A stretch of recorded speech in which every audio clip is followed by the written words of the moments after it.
अगर मैं किसी को लास्ट स्टेज का कैंसर डायग्नोज हुआ तो डेफिनेटली मैं पता कि लास्ट स्टेज का कैंसर का पेशेंट कभी बचता नहीं, कभी ना कभी उसकी डेथ होगी। और जब डेथ होती है तो वो गांव में जाके सबको बोलेगा सोसाइटी में कि कैंसर की वजह से ये हो गया, मेरे पेशेंट का ये हो गया। बट अगर कोई कैंसर को जीत के ट्रीट होके जीतता है तो वो कभी बताता नहीं किसी को कि मेरे को कैंसर हुआ है, कि मैं कैंसर को मैं बीट कर चुका हूँ। तो इसके कारण क्या होता है, सोसाइटी में हमेशा कैंसर के बारे में नेगेटिव चीज ही फैलती है, कभी पॉजिटिव चीज नहीं फैलेगी।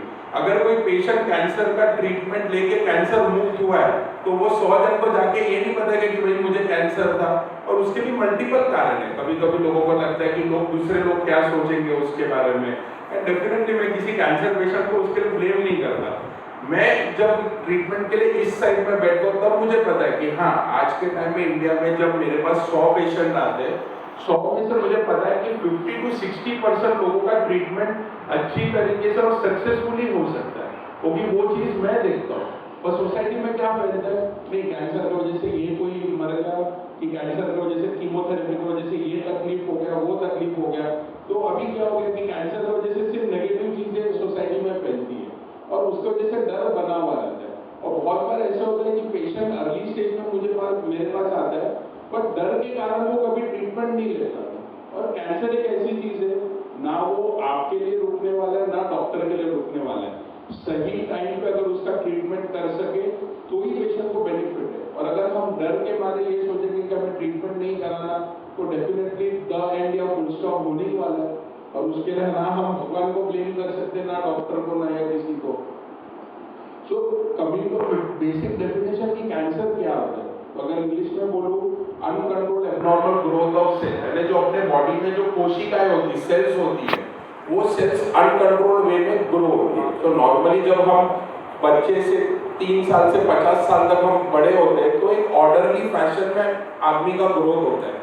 बॉडी के किसी पार्ट का भी कोई भी सेल या कोशिका होती है, वो एब्नॉर्मल वे से अगर ग्रो होने लगी तो इट बिकम्स अ कैंसर। और because it has got this propensity to grow, वो बॉडी में कहीं फैल सकता है। तो लोगों को पता है कि आज अगर ब्रेस्ट में कैंसर होता है तो ये जाके लीवर में, लंग्स में या दूसरी जगह बॉडी में भी फैल सकता है। And this is the reason कि कैंसर सेल्स खुद ग्रो हो सकता है, इसी के कारण वो फैलता है।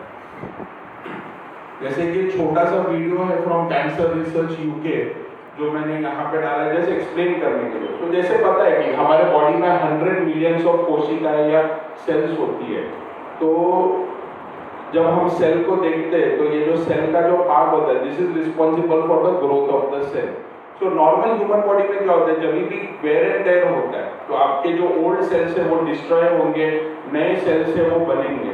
बट कहीं ना कहीं ये नए सेल्स में कुछ प्रॉब्लम होता है और अलग तरीके से ग्रो होने लगता है। तो बॉडी का नियंत्रण नहीं रहता, और वो नियंत्रण ना रहने के कारण तो ये नॉर्मल इन्होंने बताया कि कैसे ग्रोथ सेल्स मल्टीप्लाई होते हैं, ये सब चीजें होती है।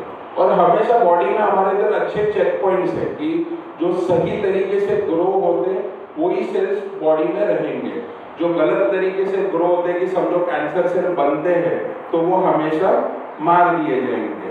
बट कभी कभी ये हो सकता है कि कोई कैंसर सेल बनता है और अपने बॉडी के तो चेक पॉइंट मैकेनिज्म है, जैसे यहाँ पे बताया कि डीएनए में कुछ तो प्रॉब्लम हो गई। अब ये प्रॉब्लम तंबाकू की वजह से भी हो सकती है, अल्कोहल की वजह से भी हो सकती है, बाकी केमिकल्स की वजह से भी हो सकती है। तो दिस इज द थिंग, ये नॉर्मल अपना जो एबनॉर्मल सेल है उसको वो मार देगा, बट कभी ना कभी ये एस्केप कर लेता है बॉडी का मैकेनिज्म और फिर यहाँ पे कैंसर की शुरुआत होती है। तो बहुत लोग मुझे पूछते हैं ऐसे कि डॉक्टर साहब मैंने कभी सिगरेट नहीं पिया, दारू नहीं पिया, कुछ भी नहीं किया, फिर भी मुझे कैंसर क्यों हुआ। तो जैसे हम बड़े होते सी डेली बेसिस पे हमेशा बॉडी में ये समझे कि 1000 कैंसर सेल बनते हैं, किसी के भी अभी भी आपके बॉडी में कैंसर के सेल तैयार होते हैं। बट हमारे बॉडी का एक डिफेंसिव मैकेनिज्म है जो कि कैंसर सेल को मार देता है। और बॉडी एक गाड़ी की तरह है, आप नई गाड़ी लोगे तो कभी प्रॉब्लम नहीं आएगा, 10 साल के बाद में प्रॉब्लम आएगा। तो जब आप 50 के हो जाओगे तो कभी ना कभी ये जो प्रोटेक्टिव मैकेनिज्म होती है ये वीक हो जाती है, और वीक होने के कारण वो बॉडी उस कैंसर को रोक नहीं पाता, उसके कारण कैंसर डेवलप होता है। तो it is just a bad luck. तो इसके लिए आपने देखा होगा कैंसर एक बुढ़ापे की बीमारी है। हाँ, हमें बच्चों में भी दिखता है कैंसर, ऐसा नहीं है, but 70 to 80% of our cancers will be seen in the old population. तो दिस इज हाउ ये बता रहा है कि कैंसर कैसे दूसरे पार्ट ऑफ द बॉडी में स्प्रेड हो रहा है, कि जैसे ब्रेन में स्प्रेड हो सकता है, लंग से अगर है तो ब्रेन में कभी। तो ये डायग्रामेटिक वे। सो लेफ्ट साइड में आप देखोगे तो इस तरीके से सेल्स है वो नॉर्मल तरीके से ग्रो होते हैं और इस तरीके से कैंसर के सेल्स ग्रो होते हैं। सो कमिंग टू कैंसर का बर्डन कितना, अगर आप देखोगे पूरे विश्व में, अगर आप देखोगे कि अराउंड 13 लाख से भी ज़्यादा कैंसर पेशेंट हर साल पूरे विश्व में ये होते हैं। कमिंग टू इंडिया की बात करें तो अगर मेल्स में देखेंगे, मोस्ट कॉमन कैंसर जो पाया जाता है वो मुंह का कैंसर, ओरल कैविटी कैंसर, यानी मुंह के अंदर, और इसका मोस्ट कॉमन कॉज वही है तंबाकू का सेवन करना, that is the most common cause, followed by lung cancer. क्यों? क्योंकि हम लोग बीड़ी, स्मोकिंग, सिगरेट ये सब करते हैं, पॉल्यूशन ये सब। जबकि फीमेल्स की अगर हम बात करोगे राइट हैंड साइड पे, तो सबसे मोस्ट कॉमन कैंसर है breast cancer, followed by cervix cancer, उसके बाद में जो ओवरी, स्त्री लीच बोलते उसका कैंसर, ये सबसे कॉमन है।